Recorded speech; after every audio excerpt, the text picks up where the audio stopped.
पर बहुत बड़ी हलचल। क्या हो रहा है वहां देखिए, पीओके में पाकिस्तानी सेना के मूवमेंट तेज, चिचावतनी साहिवाल के रास्ते सैन्य काफिले बढ़े, पटोकी के रास्ते सैन्य काफिले बॉर्डर की तरफ बढ़ रहे हैं, बॉर्डर की तरफ जा रहे हैं सैन्य काफिले।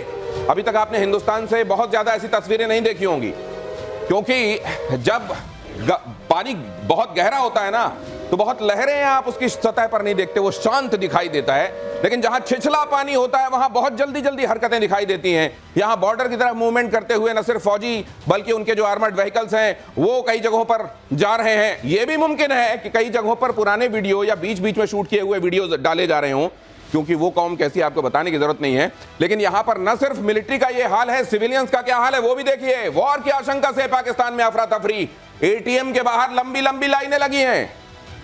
हालांकि निकालेंगे तो 500,000 से ज्यादा क्या निकलेगा, उसके बाद कह देगा कि भाई इससे ज्यादा तो आपका कुछ है ही नहीं है बैंक में, आपका मिनिमम बैलेंस भी जो आपको मेंटेन करना था वो भी आप नहीं कर रहे हैं। लेकिन भाई लाइन तो लगेगी, क्योंकि इधर तो मॉक ड्रिल होने लगी है। पैसे के साथ साथ राशन भी जमा कराया जा रहा है। लोग राशन की दुकानों पर भी लंबी लाइनें लगाकर खड़े हैं।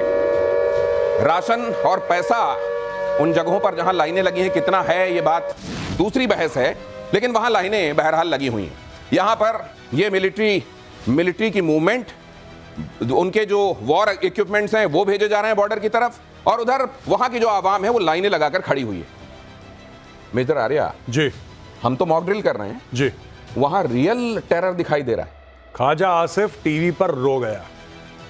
उससे पूछा कि साहब क्या होने वाला है, उसकी आवाज भर्रा गई, आंख उसकी भर आई और हाथ उसके कांपने लगे। Pakistani television prime time TV पर उनका डिफेंस मिनिस्टर रोने लगा। वही डिफेंस मिनिस्टर जो कह रहा था कि इतने न्यूक्लियर बम मारेंगे भारत में कि घास नहीं उगेगी।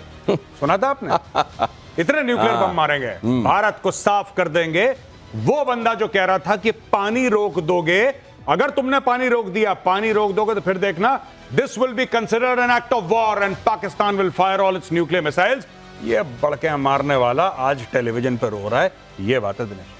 तो ये जो कहते हैं, ये कहते समय सोचते नहीं कि अगर इसी मेरे कहे हुए वाक्य की कभी अग्नि परीक्षा हो गई तो मैं तो पूरे बगैर कपड़ों के दिखाई दे जाऊंगा। देखिए साहब, बेइज्जती उसी की होती है जो जितना महसूस कर ले, वो उतना महसूस ही नहीं करते। आप ये समझिए पाकिस्तानी फॉर्मूला क्या है, आप बेइज्जती कर रहे हैं वो महसूस नहीं कर रहा, आप फिर बेइज्जती कर रहे हैं वो महसूस नहीं कर रहा, वो महसूस ही नहीं कर रहा बेइज्जती, तो आप क्या बेइज्जती कर रहे हैं? ये बेइज्जती वाला ना लगने वाला एंटीडोट इनको कहां से लगता है? चाइना लगाता है, इनके डीएनए में है, क्या है वो आपसे आगे बात होगी। लेकिन भारतीय एक्शन के बाद पाकिस्तान में घबराहट है। ताबड़तोड़ मिसाइलों का टेस्ट किया जा रहा है। पाकिस्तान ने अब फतेह मिसाइल का टेस्ट किया, 3 दिनों में 2 मिसाइलों का टेस्ट किया गया है। 3 दिनों में 2 मिसाइलों का टेस्ट। लेकिन एक बात बड़ी अच्छी मेजर आर्या की मुझको लगी कि चाइना इनको देता है, ये हरा पोतकर सफेद रंग का चांद सितारा बनाते हैं और उसके बाद 1-2 फोड़ लेते हैं। एक और चीज मैं बताना चाहता हूं पाकिस्तानियों को, इतनी मिसाइलें मत चलाना कि युद्ध शुरू हो और खत्म हो जाए, क्योंकि इनके पास है भी नहीं ज्यादा।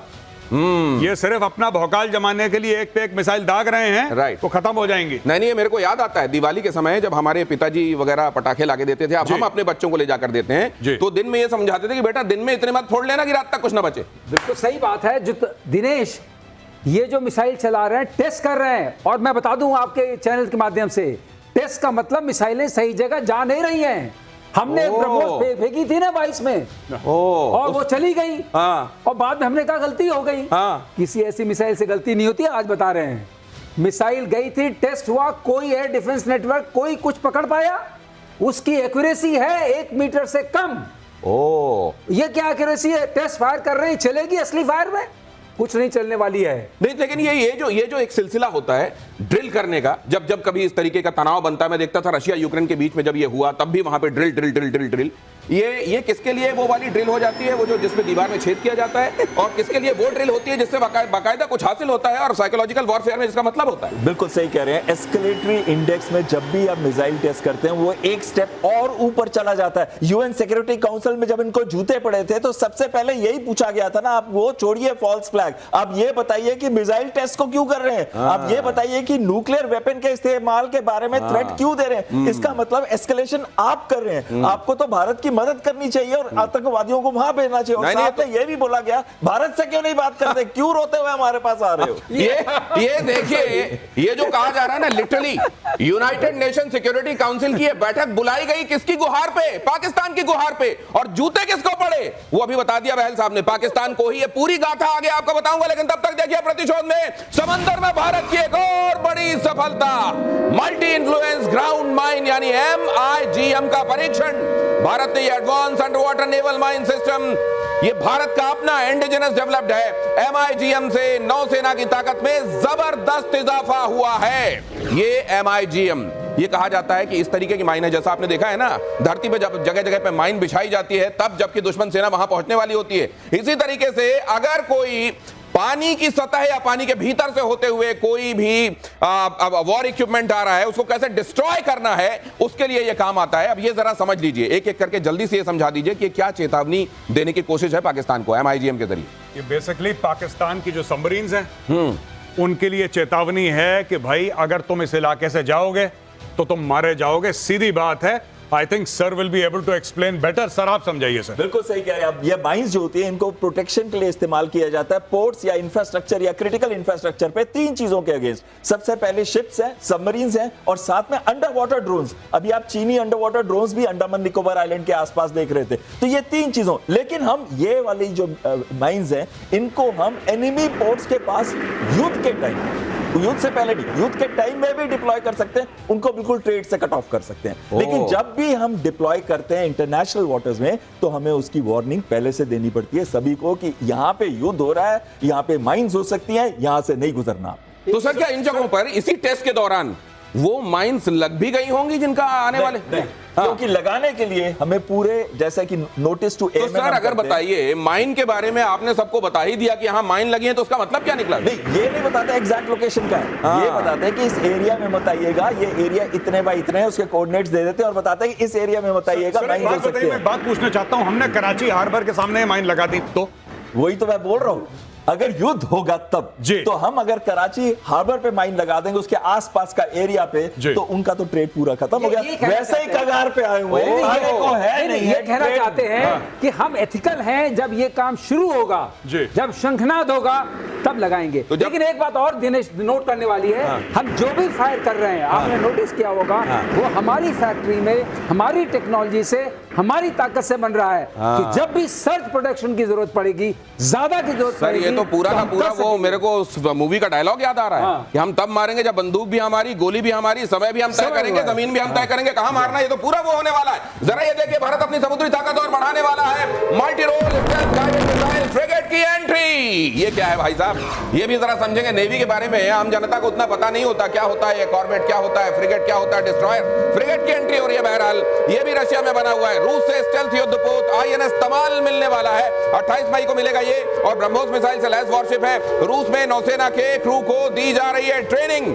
तो उधर देखिए, वहां तो जैसा बताया जा रहा है कि वो चाइना वाला माल है, चल जाए तो चांद तक, नहीं तो रात तक, और उसमें चांद सितारे। और यहां पर क्या क्या हो रहा है वो देख लीजिए। नेवी में क्या आ रहा है सर? ये जो INS ये है स्टेल्थ फ्रिगेट है ये, और ये स्टेल्थ गाइडेड मिसाइल फ्रिगेट है। साथ साथ में INS तलवार की रेंज में आती है। 10 ऐसी शिप्स हमको मिलनी थी जिसमें से 7 मिल चुकी है। गाइडेड मिसाइल फ्रिगेट मतलब ऐसी मिसाइल जो समझ में ना आए, जो दिखे नहीं, नहीं क्या मतलब? स्टेल्थ मतलब छिपा हुआ। स्टेल्थ का मतलब है कि शिप जो है वो उनके पकड़ में नहीं आती, उनके रडार के पकड़ में नहीं आते। लेकिन इसमें सर शतिल एयर डिफेंस मिसाइल्स लगी हुई हैं, इसमें 8 ब्राह्मोस लगी हैं, 8 इगला लगी हैं, 8 क्लुप लगी हैं।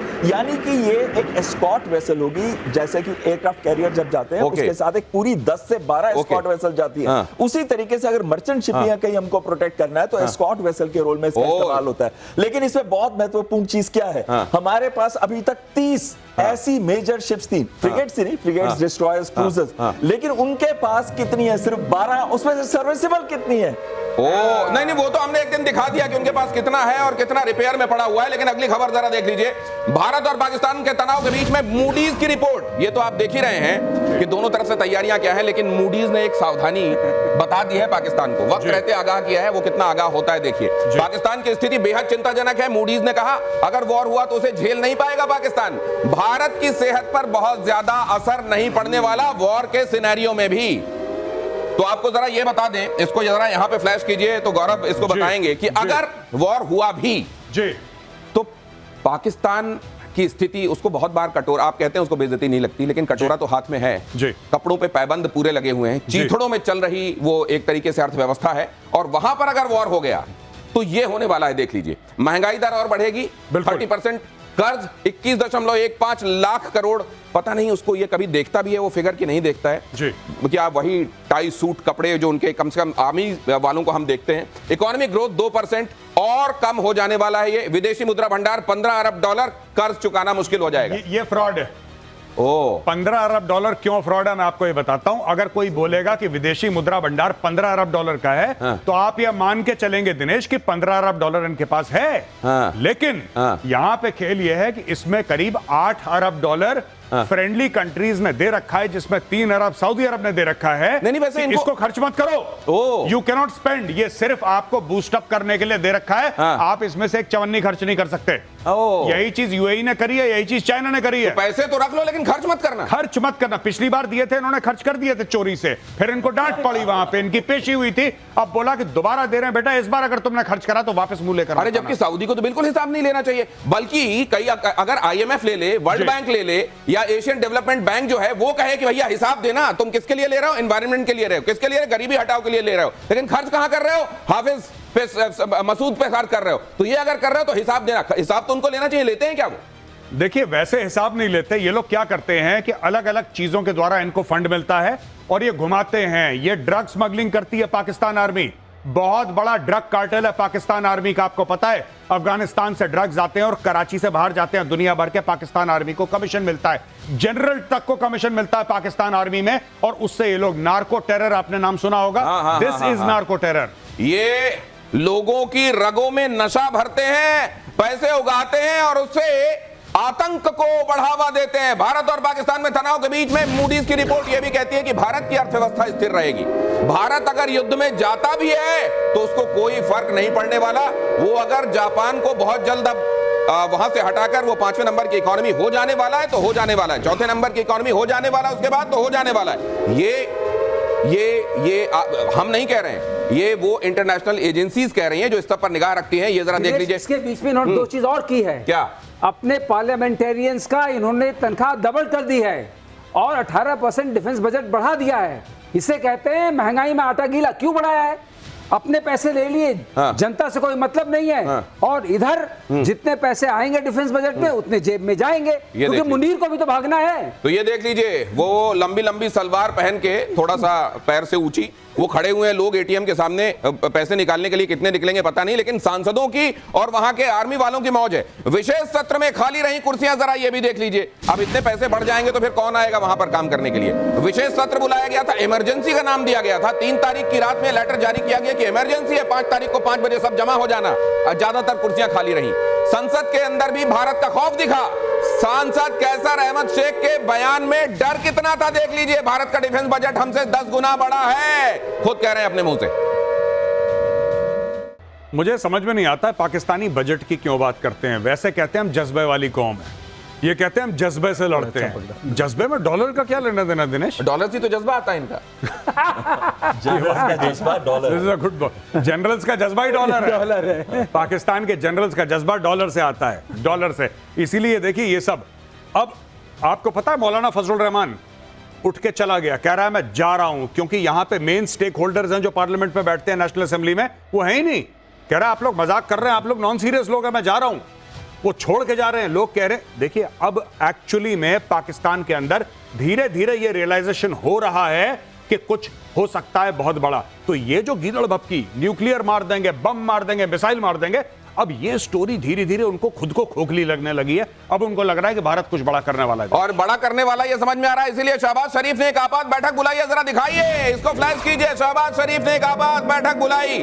हमले की आशंका से पाकिस्तान पत्ते की तरह कांप रहा है। आईएसआई मुख्यालय में शहबाज की आपात बैठक में रक्षा मंत्री और मुनीर भी शामिल, ये आर्मी जनरल भी शामिल, ख्वाजा आसिफ भी शामिल। आईएसआई के हेडक्वार्टर में बैठक की जा रही है। प्रधानमंत्री वहां पहुंचा हुआ है, रक्षा मंत्री वहां पहुंचा हुआ है, जनरल वहां पहुंचा हुआ है। तो कौन? कौन चला रहा है ये पता चल रहा है। प्रोटोकॉल पूरा है, वो पूरा प्रोटोकॉल है। आप समझ रहे हैं? ISI शरणम गच्छामि ये हो रहा है। दिनेश, हाँ। इसमें एक बहुत ही इंपॉर्टेंट चीज है, एयरफोर्स चीफ और नेवल चीफ तो मिसिंग है। नहीं, लेकिन मेरे को एक चीज समझ में नहीं आ रही है जी। हमारे यहाँ बैठक होती है तो प्रधानमंत्री के घर में जाते हैं, या घर जाते PMO में बैठक होती है और वहां आर्मी चीफ, नेवल चीफ और हमारे डोवाल साहब ये सब लोग पहुंचते हैं। यहाँ तो सारे के सारे ISI के दफ्तर में पहुंचे हुए हैं, क्योंकि एक जगह से ही इंस्ट्रक्शन आते हैं, वही इंस्ट्रक्शन को सबको फॉलो करना है, चाहे वो फॉरेन मिनिस्टर, डिफेंस मिनिस्टर या प्राइम मिनिस्टर चला जा सकता है एक एम्बेसडर के पास, चाहे वो चाइना का या टर्की का। ऐसा तो मैंने कहीं भी नहीं सुना, ये इंस्ट्रक्शन ऊपर से आते हैं। नहीं तो जिस तरीके से यहाँ चाउमीन का भारतीयकरण हुआ है,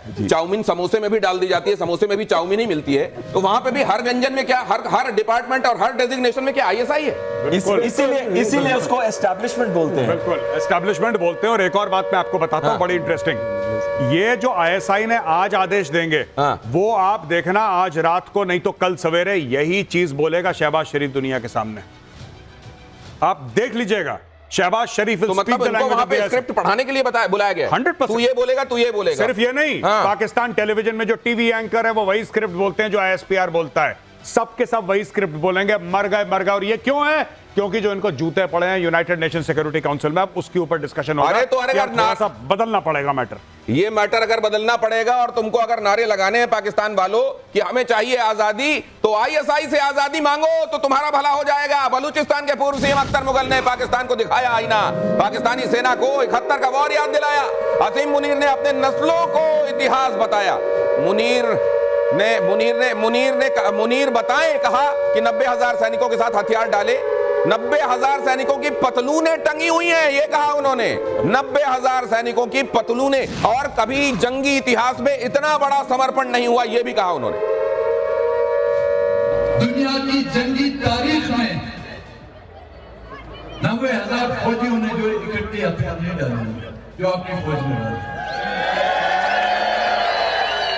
ये भी अपनी निसाब की किताबों में डाल दें कि आपकी आने वाली 10 नस्लें वो भी पढ़ें। अपनी निसाब की किताबों में ये भी डाल दें कि उन 90,000 फौजियों के न सिर्फ हथियार बल्कि उनकी पतलूनें भी आज दिन तक वहां पे टांगी हुई हैं।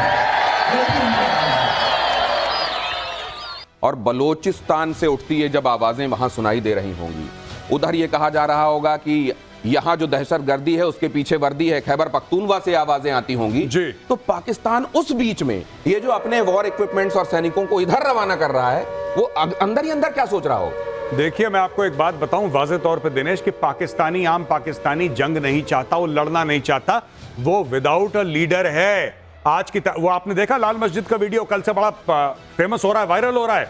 लाल मस्जिद के अंदर वो बंदा कहता है कि आप बताओ कौन कौन है, हाथ खड़ा करो कि इंडिया अटैक करेगा तो अब पाकिस्तानी फौज एक हाथ नहीं खड़ा हुआ, एक हाथ खड़ा नहीं हुआ। उन्होंने बोला मरती है पाकिस्तानी फौज, मरने दो, हमें कोई लेने देना नहीं। यही प्रॉब्लम है सबसे बड़ी, इनके पास इंटरनल सपोर्ट है नहीं। आज की तारीख में पूरा भारत जो है, कल 7 तारीख को सिविल डिफेंस वाले करवा रहे हैं, पूरा करवा रहे हैं। बिल्कुल, आप पाकिस्तान में करके दिखा दो, लड़ाई मत करो सिविल डिफेंस वालों से। ये बहुत बड़ी बात कह रहे हैं। देखिए, जहां पर अपनी सरकार के साथ लोग खड़े होते हैं, जहां अपनी आर्मी के साथ लोग खड़े होते हैं, वो देश एकजुट होकर लड़ता है। पाकिस्तान में जितना बिखराव है और जिस बिखरी हुई स्थिति में वो लड़ने आ रहा है, उसकी हार लड़ने से पहले तय है। भारत और पाकिस्तान तनाव से जुड़ी इस वक्त की बड़ी खबर देखिए। MHA में केंद्रीय गृह सचिव ने हाई लेवल मीटिंग की, केंद्र शासित प्रदेश और राज्यों के साथ अहम बैठक, 7 मई को होने वाली मॉक ड्रिल पर चर्चा। बैठक में कई टॉप ऑफिसर्स मौजूद रहे, NDMA, NDRF और रेलवे के ऑफिसर्स मौजूद रहे। उस समय जब कहीं किसी तरीके की कंटिंजेंसी है, उस समय सारी ये जो हमारी एजेंसीज हैं सिनर्जी में काम कर सकें, इसके लिए बैठक बुलाई गई। एक के बाद दूसरी बैठक, हर बैठक का अहम रोल और हर बैठक में होने वाले अहम फैसले। ये जो मॉक ड्रिल होगी, इसमें जाहिर है क्या क्या होगा, किन किन लोगों को अलर्ट पे रहना है, एजेंसीज उस समय कैसे सिनर्जी में काम करेंगी, ये जो बातें हो रही हैं। अब जब 244 जगहों को आइडेंटिफाई किया गया है कि ये तमाम जगहें ड्रिल में शामिल होंगी, इसके पीछे बहुत सारी ब्रेनस्टॉर्मिंग होती है, सिचुएशनल एनालिसिस होता है, क्या क्या हुआ होगा और आगे क्या होने वाला है। गौरव, क्या देख रहे हैं आप? जी, मुझे ऐसा लगता है कि पब्लिक को तैयार करा जा रहा है, और मुझे यह भी लगता है कि सिर्फ ये जो कुछ जिले हैं जिसमें हो रहा है, इसके बाद भी होगा। पहली चीज, क्योंकि पाकिस्तान के पास वो मिसाइल्स भी हैं जो साउथ को हिट कर सकें। पहली बात, it's not just central, west और नॉर्थ, ऑल्सो साउथ। और साउथ में भी कुछ जगह है ये बात। अगर आप मैप पे देखें जहां जहां पे ड्रिल होनी है वहां पे भी है। दूसरी चीज मैं आपको ये बताना चाह रहा हूं कि इससे भारत में तो ये लोग तैयार होंगे, 71 के बाद पहली बार ये ड्रिल हो रही है, भारत में लोग तैयार होंगे, एक मानसिकता रहेगी, ठीक है हुटर बजना है, सायरन बजना है, हमें कवर लेना है किस तरीके से। लेकिन इससे ज्यादा साइकोलॉजिकल इफेक्ट्स पाकिस्तान में है। और क्यों है पाकिस्तान में इफेक्ट ये भी मैं आपको बताऊं। पाकिस्तान में दिनेश इसलिए ज्यादा इंपैक्ट चल रहा है भारत से क्योंकि उनको लगता है कि अब तो भारत ने मन बना लिया कि युद्ध होना ही होना है, अब टल नहीं पाएगा।